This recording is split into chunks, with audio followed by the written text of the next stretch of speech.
Yeah, hi. Hi. Hi. We're just on our way back. Or should we pretend we're on our way there? No, because I'm not driving. Oh yeah, we're on our way back. It's not going to work. Right, not that we'd ever lie to you. No. Never mind. No.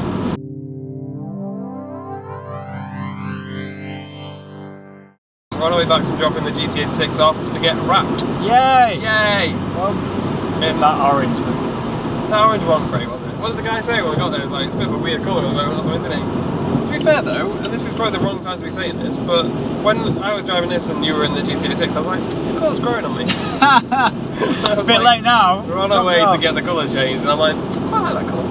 Well, it's always going to be underneath.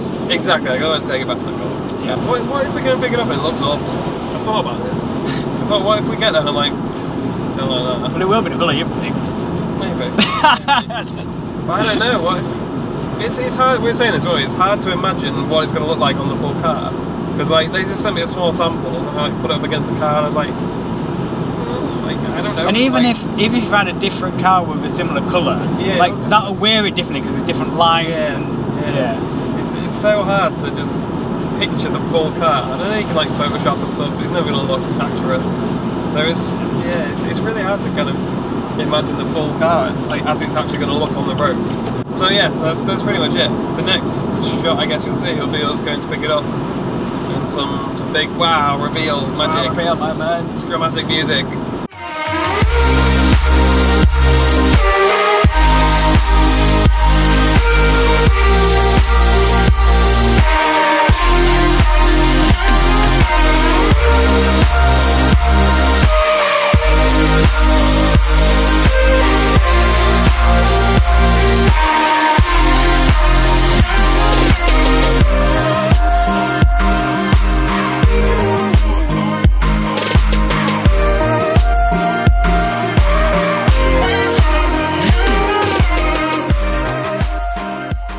Okay, so as you've just seen, it's now been wrapped in, I think the official description of the vinyl is satin perfect blue.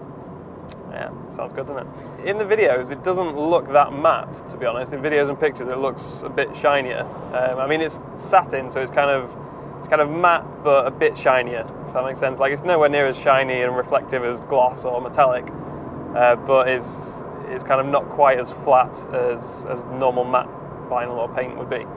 So yeah, it's kind of a mixture of matte and gloss, really. You've probably noticed in the video clip that we just showed, like the montage of different shots, it looks a different colour in some shots, and that's because we used 3 different cameras for different types of shots, and yeah, it looks quite different on some of the cameras compared to the others. So the pictures and the videos don't really do it justice to how it actually looks in real life. Like, it looks a lot more matte. The videos make it look quite bright blue.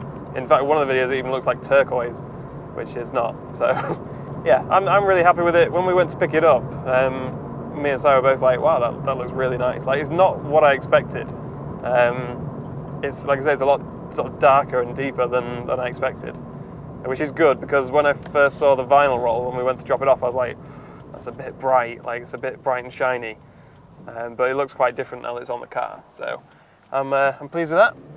As well as showing the wrap today, I also just wanted to give like a quick update on where we are with other bits and bobs that we've been doing, what we're going to do next, things like that. Because I appreciate at the end of most of the videos, it's normally quite abrupt, because we always seem to forget to film like a sort of summary or a closing statement or whatever you want to call it, of like where we are and what's happened. So I appreciate that not the most, not the easiest to follow, I guess. So where are we at the moment? It's obviously had the suspension done, we've sorted out all the toe and the camber and stuff with camber adjustment arms and all sorts of other bits and bobs. We've fixed all the bolts and stuff that we broke. So last week it went to get the full geometry done, so full alignment and everything. It handles a lot better now. It's still a little bit twitchy, which is kind of good. Like, small inputs have more of an effect, I guess. Like the tiniest input off center like has a noticeable effect, whereas before it didn't really. Not that I can remember anyway. So yeah, if you're just driving down a long straight road, you do have to make a lot of sort of small corrections to keep it in a straight line, which I've kind of got used to already, so it's not that big of a deal or that big of an issue. And it makes it feel a bit more responsive. So like when you're turning into a corner, because you only need a tiny bit of steering input to make it start turning, it feels like it's turning better. Whether it actually is turning in better or not, I don't know, but it feels better.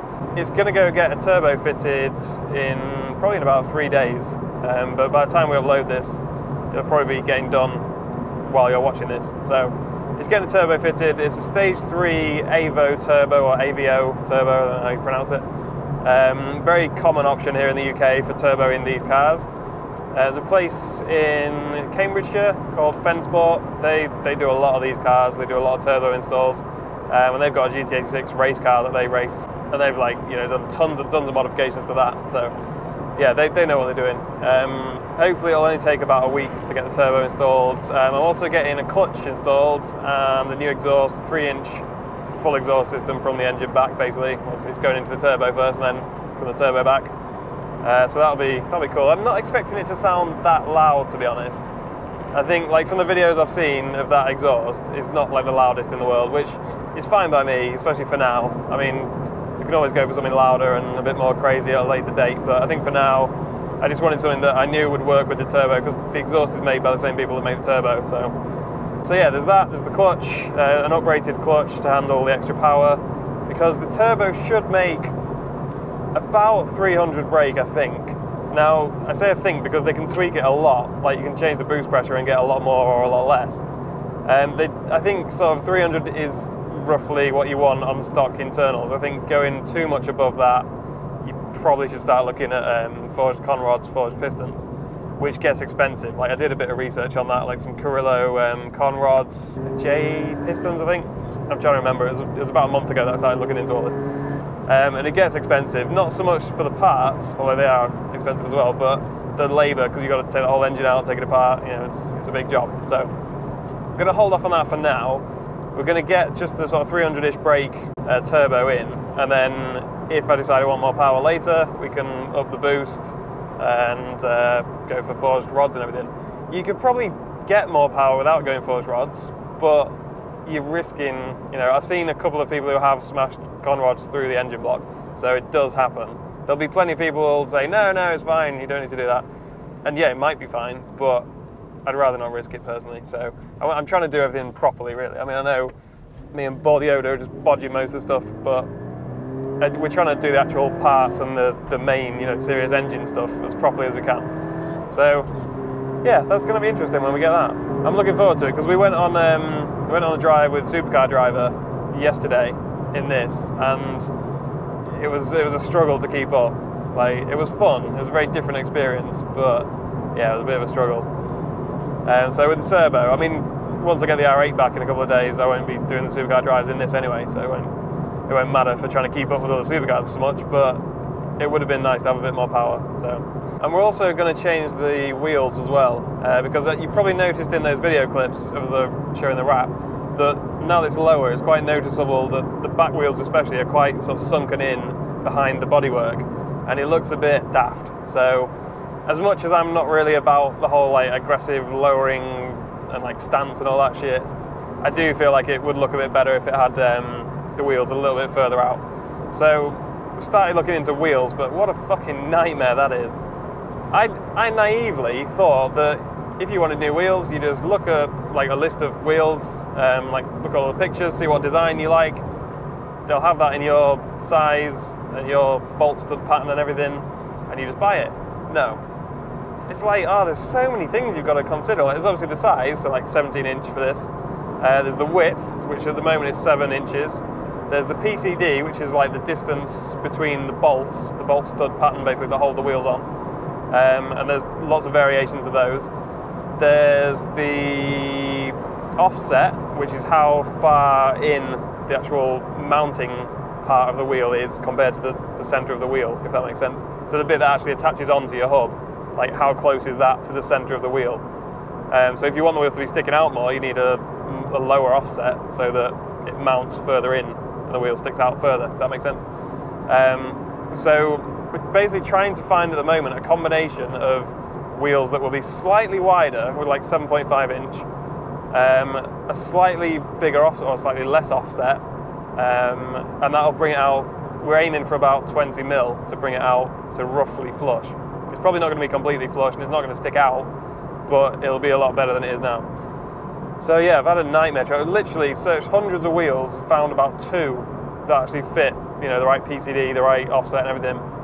And yeah, I didn't like the design of either of them, so it's a bit tricky, to be honest. We might have to just go for even wider wheels, and I'll have to just get some new tyres, but I don't really want to have to do that. I've only just bought these tyres. So yeah, we'll see. We'll see what happens. For now, just getting the turbo fitted first, and then we'll worry about wheels once I get it back. So that's it for now. We might look at doing further modifications. I'm still considering the Rocket Bunny kit, but I don't know. I'm on the fence about that. So we might look at other modifications once all this is done, but for now, that's the plan. So yeah, we'll probably see you in the next video when we're going to drop it off to get the turbo fitted.